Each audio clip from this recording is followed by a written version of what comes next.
रहे पूरा पंचायत भवन के प्रांगण में मंत्री जिंदाबाद, शरवण कुमार जिंदाबाद, शरवण कुमार जिंदाबाद। नमस्कार, आप लाइव सिटीज देख रहे हैं। मैं हूं जय शुक्ला। इसे दुर्भाग्य ही कहिए बिहार का कि जिस बिहार में बच्चों के भविष्य को संवारने की बातें कही जाती हैं, उन्हीं बच्चों को धूप में घंटों खड़ा रखा जाता है। और इसलिए रखा जाता है क्योंकि मंत्री जी का स्वागत करना है। जो बच्चे स्कूल में पढ़ाई करने वाले हैं, जो आगे चलकर कई बड़ी नौकरियों का हिस्सा बनेंगे, वो बच्चे हाथ में फूलों की थाली लेकर मंत्री जी की राह देख रहे थे।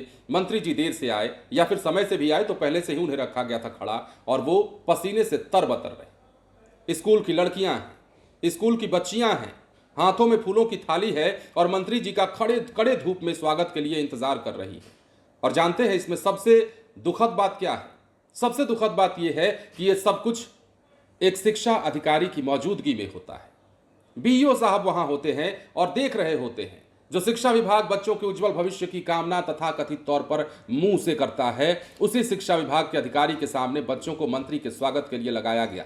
मंत्री के स्वागत के लिए वो बच्चे खड़े थे, इसमें हमें कोई ऐतराज नहीं है। लेकिन मंत्री जी के स्वागत में खड़े इन बच्चों की तबीयत अगर बिगड़ जाती, इनको धूप से ज्यादा हीट स्ट्रोक हो जाता, तो क्या जवाब देते? इन बच्चियों की स्थिति को देखिएगा। हम तस्वीरें आपको दिखाते हैं। तस्वीर है बिहार के सहरसा जिले की, और सहरसा सिमरी बख्तियारपुर प्रखंड क्षेत्र के रायपुरा पंचायत सरकार भवन परिसर में प्रशासनिक संवेदनहीनता की पराकाष्ठा देखने को मिली। बिहार सरकार के दो मंत्रियों के स्वागत के लिए स्कूली बच्चों को स्कूल यूनिफॉर्म में चिलचिलाती धूप में घंटों खड़ा रखा गया।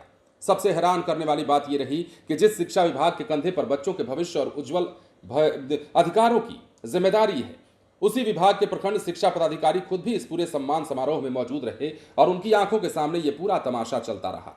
स्कूल ड्रेस में पसीने से तरबतर रहे नौनिहाल। जानकारी के मुताबिक रायपुरा पंचायत सरकार भवन मैदान में बिहार सरकार के मंत्री श्रवण कुमार और मंत्री रत्नेश सदा के आगमन पर भविष्य स्वागत और सम्मान समारोह का आयोजन किया गया था। यह कार्यक्रम में भीड़ और स्वागत की औपचारिकता पूरी करने के लिए स्थानीय कस्तूरबा गांधी बालिका विद्यालय और मध्य विद्यालय रायपुरा भौरहा के दर्जनों छात्र छात्राओं को स्कूल आवर में सीधे मैदान बुला लिया गया। मतलब स्कूल आवर से चलती स्कूल से मैदान में बुला लिया गया। अपने स्कूल यूनिफॉर्म में हाथों में फूलों का थाल लिए ये मासूम भीषण गर्मी और कड़ी धूप में घंटों मंत्रियों की राह ताकते रहे। नेताओं के काफिले के पहुंचने पर बच्चों को स्वागत तो कराया गया बच्चों से, इसके बाद भी उन्हें स्कूल या घर जाने की इजाजत नहीं दी गई। घंटों धूप झेलने के बाद इन बच्चों को पूरी राजनीतिक सभा के दौरान भीड़ के बीच बैठाए रखा गया। स्कूल ड्रेस में भूख प्यास और थकान से बेहाल बच्चों की स्थिति देख वहां मौजूद लोग भी व्यवस्था को कोसते नजर आ रहे थे। इस पूरे मामले में सबसे बड़ा विरोधाभास तब सामने आया जब कार्यक्रम में खुद मौजूद रहे प्रखंड विकास पदाधिकारी सह प्रखंड शिक्षा पदाधिकारी मोहन कुमार सिंह से पूछा गया। सवालों पर इसे गलत ठहराते हुए उन्होंने पल्ला झाड़ने की कोशिश की। अब स्कूल आवर में बच्चों को इस तरह से कार्यक्रम में रखना पूरी तरीके से गलत है। पूरे मामले की जांच कराई जा रही है और दोषियों पर कड़ी अग्रेतर कार्रवाई की जाएगी, ऐसा जानते हैं किसका कहना है? बीडीओ साहब का, मोहन कुमार सिंह जो है, और बीईओ साहब, मतलब इन्होंने कार्रवाई की बात कह के पल्ला झाड़ा है।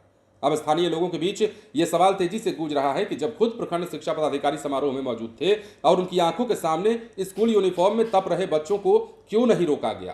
क्या अधिकारी खुद के सामने हुए इस कृत्य पर अब खुद की निष्पक्ष जांच कराएंगे? सवाल उठता है। जरा वीडियो देखिए। हेलो, आज सिमरी बख्तियारपुर के रायपुरा पंचायत भवन के प्रांगण में मंत्री जिंदाबाद, शरवण कुमार जिंदाबाद, शरवण कुमार जिंदाबाद। तो जैसा कि आपने देखा है, मतलब हद हाल है। स्कूल आवर में बच्चों को बुला लिया। क्यों भाई? मंत्री जी आ रहे हैं।